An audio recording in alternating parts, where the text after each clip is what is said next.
There are a few people that just joined the company, and I would like them to raise their hands. Where are you?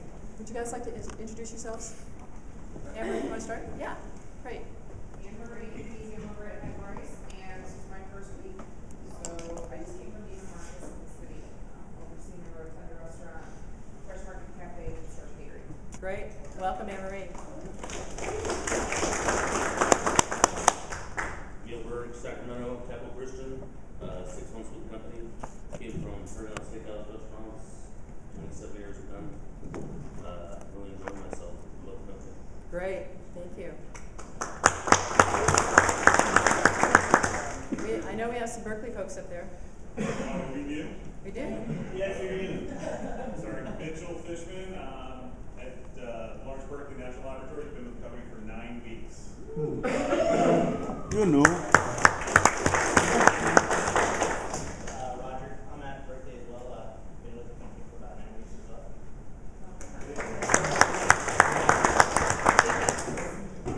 Jacob Slack, the executive chef. I came from Michael's Restaurant Group. Been here for about 7 weeks now.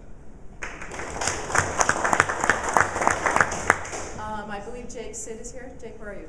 Okay. Jake Sid, at Crystal Springs. Used to work for a sales representative. Great. Welcome, all of you. Well, we're in for a treat, and with further ado, Dr. Bill Hynes will talk to us about leadership in the kitchen. Yeah.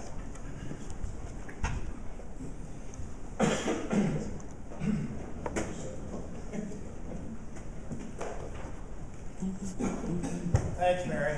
You're welcome. I've been on Holy Names exactly 365 days today. Awesome. So I came a year ago. I think that my first experience of leadership in the kitchen was at Gonzaga University, a Jesuit university in Spokane, Washington. And somebody had, this was, 30 years ago, somebody had hand painted a sign in the kitchen that stayed with me. It's become now a very popular saying, but it's the first time I ever saw it.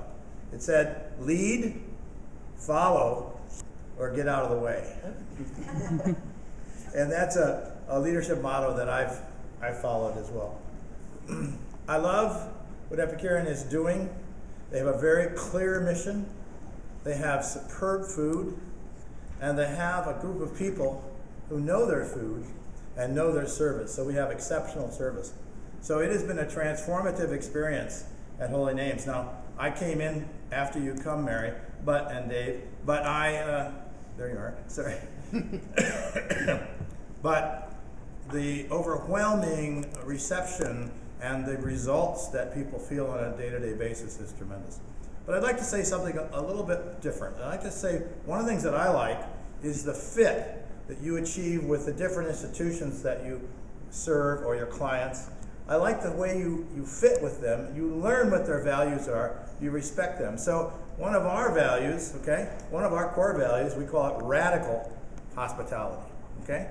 You walk on our campus, you are our guest, you know? You are our brother, our sister. You're as good as anybody on that campus. And the service that Epicurean provides is exactly that. So there's never a sense of somebody's going to get something a little better than somebody else. It's all good. It's all excellent. The other thing I like is how you serve the wider community. So I know David, for example, has brought in other groups. For example, the St. Vincent de Paul group.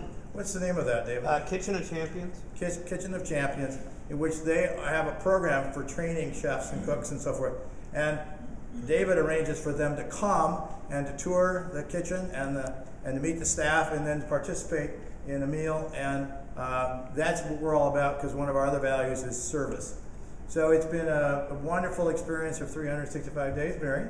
And I particularly like your Christmas wines. Those Pinot Noirs are very, very special. And we'd just like to thank you for having my good friend of some 20 years and my wife's good friend of 20 years, and Joseph, come with me. And we're looking forward to today, and we too, like you, have good taste buds. Thank you. Right.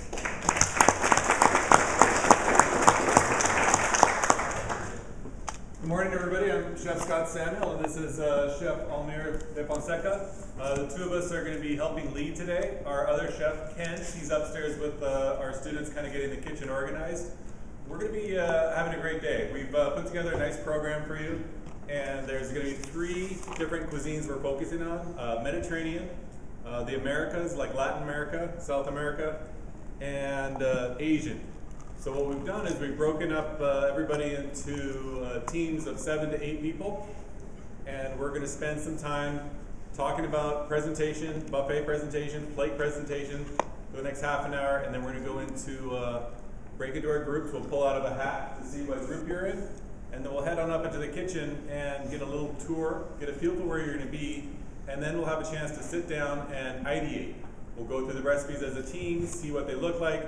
And what I want to do, and Chef Almir and Ken want to do, is guide you along the way to how is it going to look on the end of the table. What's the goal? So before you even start cooking, where is it going to land? On this platter, on this pencil pan, on this buffet table, and then we'll get into the kitchen. So we should have about 2.5 hours to cook about 3 to 4 recipes, a dessert. Each team has a dessert, and then we're doing a market basket experience.